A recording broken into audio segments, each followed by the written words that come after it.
I always hear people talk about overwhelm in the web dev community, and to be honest, I never really felt it for myself. I always felt like, all the new things that were coming out with technology were just really exciting. I got super excited about Vue and learning about a lot of the latest things that were happening. I got excited digging into the Quasar docs when I knew nothing. Like, to me, this was just like a whole bunch of gaps in my brain that were fun to fill. But I have to admit that a few days ago, probably for one of the first times in my life as a web developer, I got really, really overwhelmed to the point where I started feeling like a lot of anxiety and started to get a little bit down on myself. It was specifically around, actually not specifically around anything. It was a lot of things. Someone new has just come into work recently. We hired a web developer, and there's a lot of stuff that he knows that I don't know, and vice versa. But he's made me realize just how ignorant I am to a lot of things, and has made me notice a lot of blind spots that I had writing my code. Things that I thought were really awesome, and then I realized, this isn't testable, and the way you're doing this is a little bit too magical, and it means we won't be able to use TypeScript or whatever. And he started using TypeScript, and I'm starting to see the benefit of TypeScript, and so I have to go off and learn TypeScript because I actually didn't know it until as of about 4 or 5 days ago. And so now I've always known about TypeScript, but now I'm actually learning it and getting decent at it.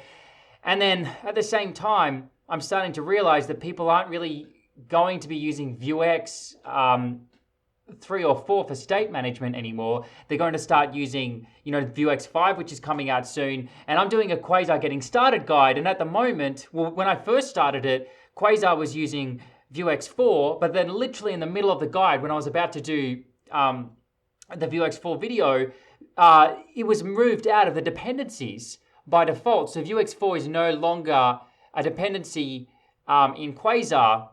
And so my code ended up failing, and I had to go to the Discord channel and be like, what's going on? And then I found out that, it's not the standard way of doing it anymore. And I think one of the reasons that that's happening is because now there's going to be a whole bunch of different ways to manage state.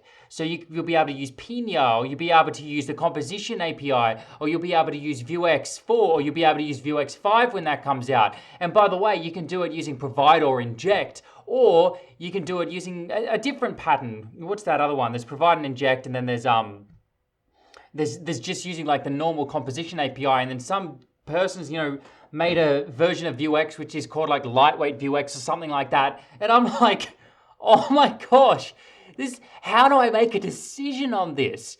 Oh, it just becomes really, really overwhelming. And then we just start implementing testing at work. And I have this idea of end-to-end tests where it's I just want to do full, proper end-to-end tests that hit my back end, because that's going to be a proper representation of the test. And then I realized that that's actually not as scalable as I thought that it would be, and that I'm going to have to start mocking the API, and then I have to start looking at all these different ways of how I can mock the API and try and decide on the right way to mock the API. And oh my goodness, it's my brain, I usually thrive on having all of these different things going on. And, I love compartmentalizing my thoughts and sort of reevaluating what's the most important thing to focus on. But for some reason recently, it just got too much. And I woke up one morning thinking oh my gosh, I know nothing. I felt like Jon Snow from, the line on Game of Thrones, you know nothing, Jon Snow. And I've just been thinking and repeating the line in my head, over and over, I'm such a Jon Snow. I know how silly that sounds, but anyway, it became too much, and I got a little bit sad, and my girlfriend was just really awesome, and she was super supportive, and this just felt really weird. It's not like me. I've always been someone who's known what they need to focus on, and always known what's next, and always known what my vision is and what my objective is.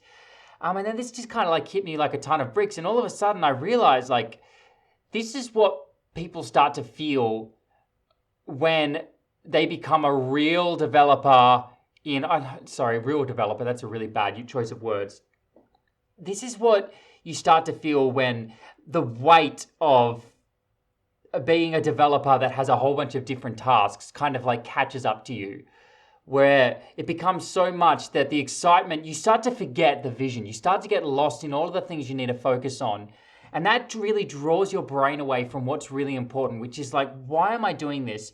What's really important right now? How do I refocus myself? Like, you start losing perspective and you start losing these questions in your mind, or at least that's what's been happening to me lately. So anyway, I just kind of like, I remember I just had like a massive sleep in this morning, which was exactly what I needed. I was really tired. And then it's like, all of a sudden it became really clear again. It's like, man, you just got to do the same stuff you've always taught other people to do, what you've always taught yourself to do over all of these years, which is basically to figure out what to focus on. First of all, like number one is what's important. But I already knew what was important to me. I know what my vision is. So then the next question is, what do you focus on? Right? It's like, okay, well, I'm working on the Getting Started guide. I've reached the point where I need to cover state. I need to focus on the answer to what should I use as for managing global state in my Getting Started guide. What do I use? What do I focus? That's the big thing I need to focus on. Everything else is not as important in that. The one thing I need to focus on is the answer to that question. What do I need to use to manage state in my Getting Started guide? And so I was like, okay, cool, I've got that question. Went onto the Discord channel, spoke to the Quasar team, was like, hey guys, this is the problem that I'm dealing with. What do you think? Like, here's what I'm thinking could be a good solution to managing state. And they all like put in their 2 cents. And I feel like I've come to a conclusion now. It's like, cool, I know how I'm going to manage state now. And the way I'm going to do it, by the way, for those of you listening, is I'm going to use the composition API, a really simple implementation of state using the composition API, because I believe that Vuex 3 and 4 is going to become redundant fast. People are going to start using things like Pina, just pure composition API, or Vuex 5. So I'm very excited for Vuex 5, but it's not really a thing yet. It's still in RFC. So I'm going to use the composition API. And I felt a little bit better. It's like, cool, I have the answer to that. And earlier today, I came into work. Yesterday was really overwhelming, but today I came into work and I was like, all right, what do I focus on? We're doing tests and I need to figure out how I'm going to test our application, right? If we're going to use mocks now, I need to figure that out. First of all, do I use mocks? And if so, how do I implement that? And so all of a sudden, my brain gets really focused. It's like, okay, what are the pros of mocks? I go to the Cypress documentation, and then they tell me, use end-to-end tests for your, true end-to-end tests for the really important pathways in your application, like logging in, right? Logging in is very tightly coupled to your API. You want to make sure that it's super secure. And basically, what are the key areas of your application that simply must work? Make sure you're doing true end-to-end tests there. And I'm like, cool. I have an answer to that now. I feel so much better. And then the next one, mocks. And it's like, there's so many different ways that you could handle, mocking your API. How do I get those mocks in the first place? And then I found the answer to that. It's like, okay, Cypress has a really good way of mocking APIs. Like they've done an amazing job figuring that piece out. How do I generate those mocks though? And I don't know if mock's the right word here, or fixtures or whatever, but anyway, basically I'm talking about taking a snapshot of your backend of an API request to your backend, and basically using that rather than actually hitting the backend. It means your tests are faster, and they're not as tightly coupled to your backend. So anyways, and then I find this amazing library. I forget what it's called, but it basically allows you to run a Cypress test, and it will automatically generate a JSON file to generate all of your fixtures or your mock endpoints for you.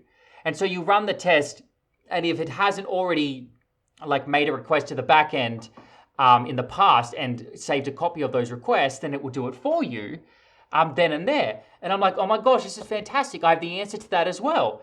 And all of a sudden, my anxiety started to disappear. And it started, rather than going from, I don't know anything, like, oh, there's so much to learn in the coding world, everybody's so much smarter than me. And by the way, this all happened around the time when I had a meeting with the Quasar team as well, because I'm part of their meetings, and honestly, I think I'm probably the least intelligent person there. I'm there with Callow. Who else was at the meetings? Yusuf, who's this really smart dude. And and Razvan, who's obviously just like borderline genius. Jeff, who created Q Calendar for goodness sake, and then here I am. I'm the guy who does videos. I'm like the monkey who's like, oh, check out Quasar, look how amazing and cool it is. And I'm good at like marketing it and telling people how amazing it is and showing people basic level stuff. But I kind of like, and this created this weird perspective for me because it's like all of these guys are really, really smart. And when you're in a video call with people that are really, really highly intelligent, it makes you feel like you're not intelligent. But it's like, dude, there are so many people watching my videos that aren't even close to where I am. There are so many people that could learn so much from my knowledge. I am miles ahead from a lot of people that are learning Quasar. Miles ahead, right?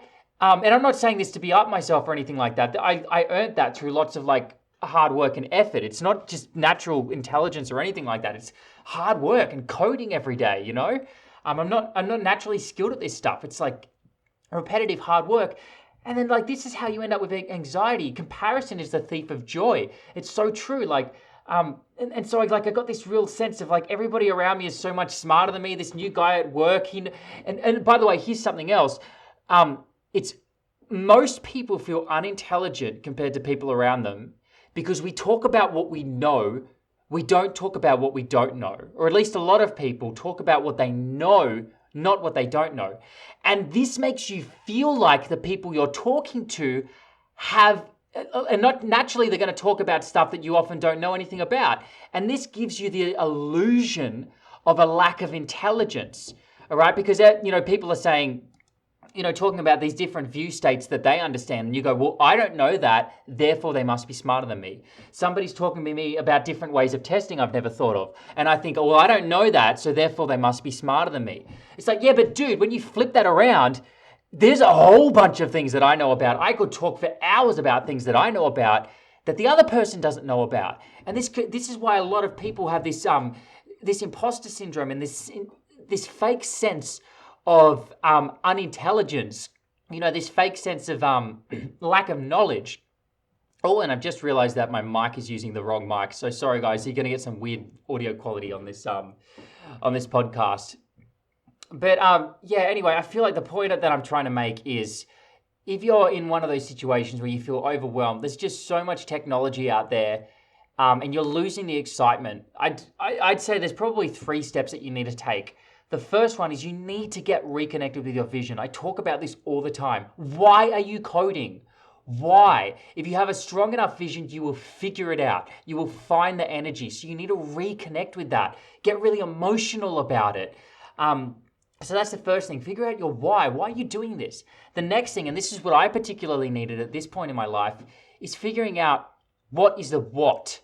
Like, what do you and by that I mean, what do you focus on next? And it has to be one thing. What do you focus on next? For me, it was the answer to that question. How am I going to teach state in my Quasar Getting Started guide?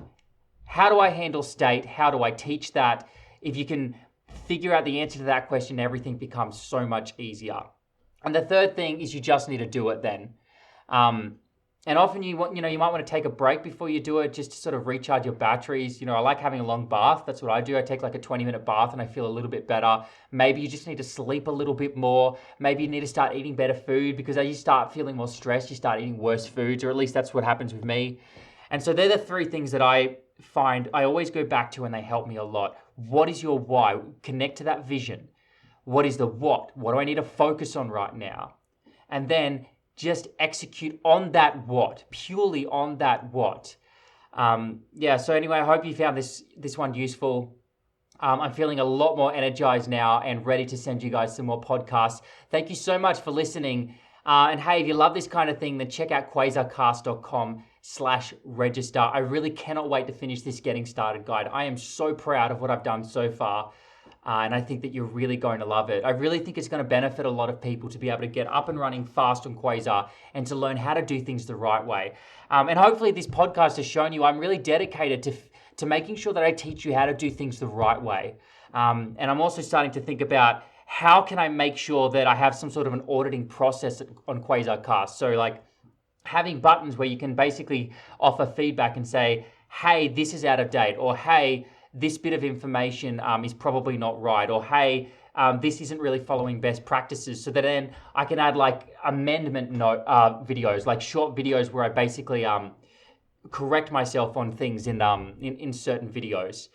But anyway, that's kind of a whole different topic. So check out quasarcast.com/register if you're interested in this sort of thing. Thank you so much for listening, and I really can't wait to show you guys this Getting Started guide and to launch some more videos. Thank you so much. See you in the next one.